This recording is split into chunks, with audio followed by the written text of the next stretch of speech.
Ya, produktivitas saya akhir-akhir ini kan menulis, banyak mengetik dan segala macam lah, mulai dari nonton YouTubean, apa aja lah pokoknya. Dan itu terbantu karena iPad ini, iPad Air M1, dan ini adalah generasi kelima. Mau tahu berikutnya kita bakal bahas apa aja di laptop ini? Simak video.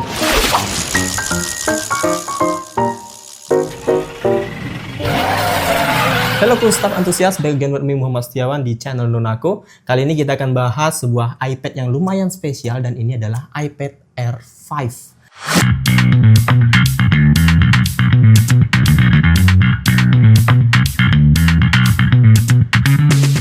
Pertama-tama kalau kita lihat ya, namanya dari produk Apple, jadi sudah tidak perlu dipertanyakan masalah kualitinya. Solid aluminium dengan logo Apple yang kayak kaca di sini, bisa kalian lihat.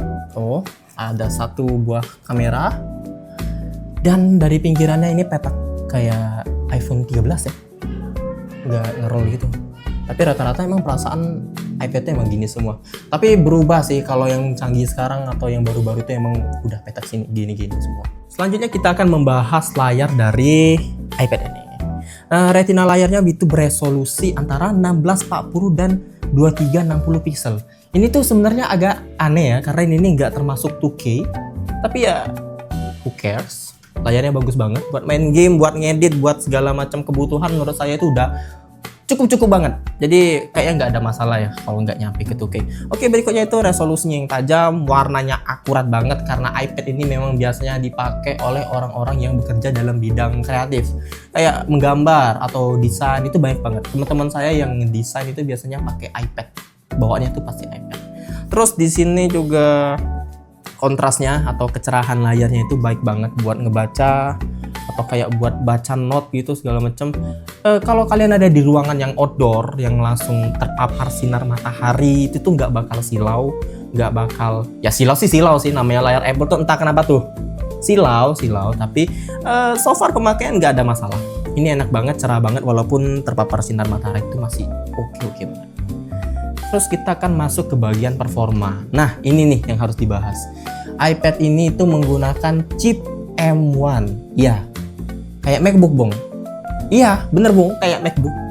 Masalahnya saya nggak tahu kenapa iPad ini kayaknya nggak bisa melakukan hal yang MacBook lakukan. Aneh ya, tapi entahlah. Oke, di sini terus kenapa Bang kalau pakai chip M1? Ya, kalau pakai chip M1 artinya efisiensi dayanya lebih baik, lebih bagus, lebih kenceng, dan biasanya harganya lebih mahal. Ya, lebih mahal Pak jadinya Pak kalau M1 tuh. Ya, tapi worth it lah. Kalau kalian pakai kerja ini udah oke banget. Ya, untuk masalah baterai yang namanya M1 nggak usah dipertanyakan lagi, seperti segmen kita yang sebelumnya bisa dilihat di sini. Fuck. Kamera kon. Oke, kita balik lagi ke masalah baterai ya. Nah, ini kan udah pakai chip M1, dimana chip M1 itu udah terkenal dengan efisiensi daya seperti yang saya sebutin tadi. Dan ini nih ngebut banget, udah dengan kekuatan yang ngebut banget, baterai yang hemat banget, ini nih cukup banget buat dipakai.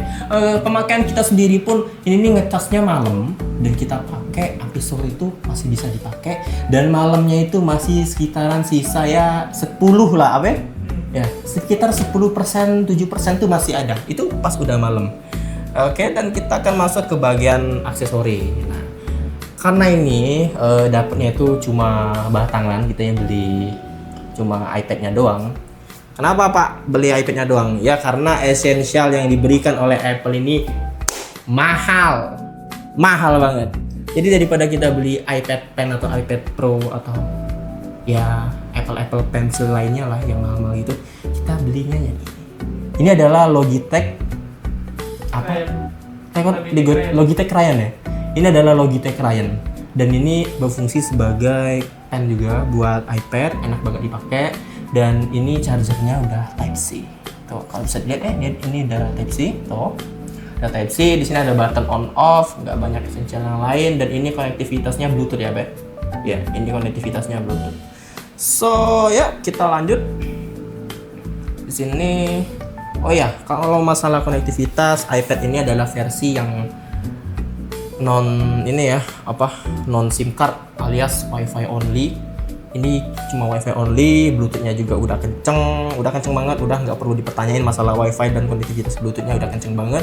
So ya, keseluruhan akhir-akhir ini kalau pakai iPad ini udah oke banget. Kita juga jadiin iPad ini sebagai layar kedua buat MacBook. Nih, ada MacBook kan ya?